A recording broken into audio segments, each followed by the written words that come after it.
ummati dirtuu haa qabu dargaggeessini dubartoonni dirtuu haa qabu warra naamusa qabu warra barnoota isaanii cima warra dalagaa isaanii cima warra baraa gara baraatti fooyya'aa guddachaa deemu ta'uu yoo beeke abbatti dubartii dagamtu jechuudha goobaanii dubbadhaa jechuudha kanaaf hoggaan deengada hoggaan hin qabnu san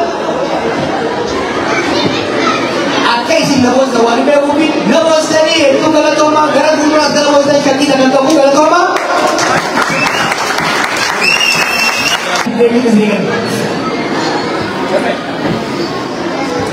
Islam jadi kan namni kana dhufu qaba.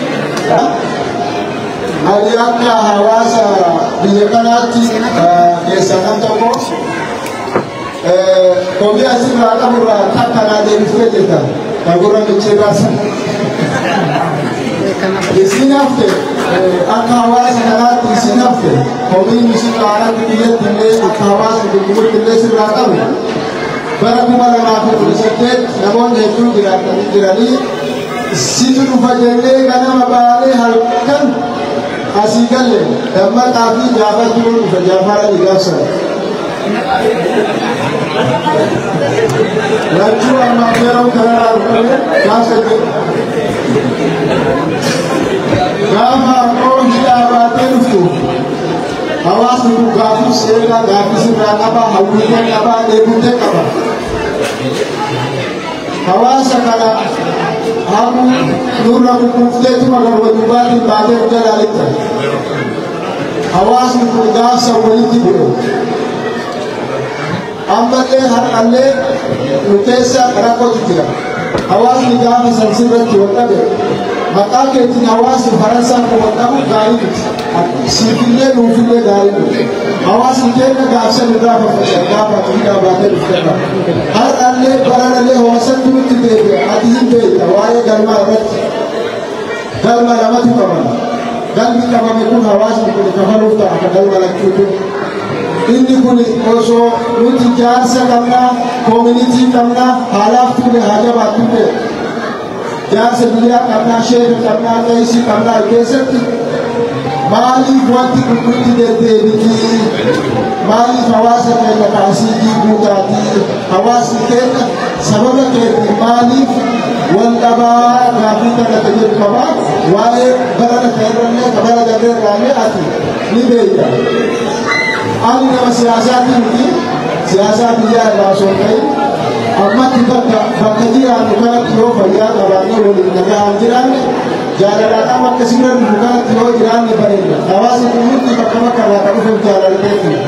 Garuu carraa kana carraa hawaasa kun waliin jiraachuu dhabuun kun sababa ta'e ta'uu qabuu jedhama. Waan jedhsiifne qarqaa fi kiyyatu.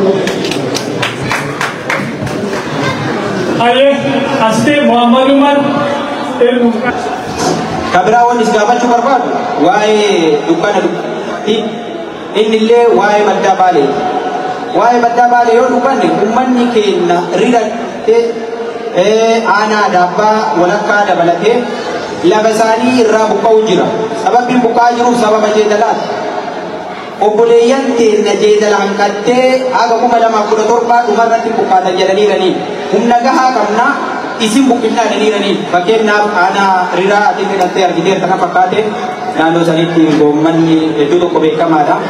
Uummanni keenya naannoo sanii buqqa'ee gara gammoojjiitti gala suniyyuu gammoojjii saniyyuu akka filannootti hin kenneef hin tolchineef haga bara 2017 dirqama qaatan jedhaniiranii waa'ee badda qaalee kun maaliif waa'ee abbootii teennaa lubbuun obboleeyyan teennaa badda qaalee keessa jiraattu maaliif jeedalaa gattaate uummanni keenya jeedala sanii waliin usuu uummanni kun aangootti hin dhufin waggaa dheeraadhaaf jeedala san waliin jiraataa turan.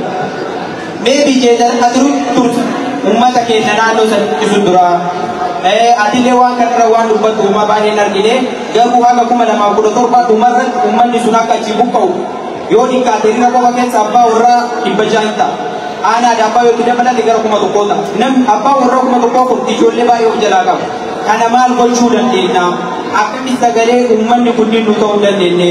Baaleedhaan biyyiin Oromiyaa maaliidhaan baay'ee mul'isan. Wanni itti deddeebi'anii mul'isuuf uummata keenya nyaachuudhaaf fakkeenya namachi dalate nama jeedala sani wali meebi olaga dalariyaati kutan kanaafuu waa'ee kana sarara diimaadhaan akka nu barreessitee sirriitti miidiyaalee irra nu dubbatu barbaanna ummanni keenya qorra baddaasa keessaa ka'ee halkan takka buluu hin danda'u godhota dhibba shan nama qabu jira kanaafuu waa'een kun sirriitti irraa kan nu dubbatu si barbaanna yoo barbaachisaa ta'e irra bilbiltee gaafachuu dandeetta aanoti adaabaa dari baddaa jiran gaafachuu dandeetta galatoomii waan kana sirrii nu qabadhu adaraa si taa'u siin jedha waa'een uummata baddaa baale galatooma.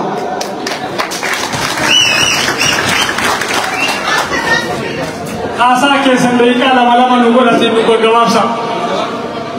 Galatoomii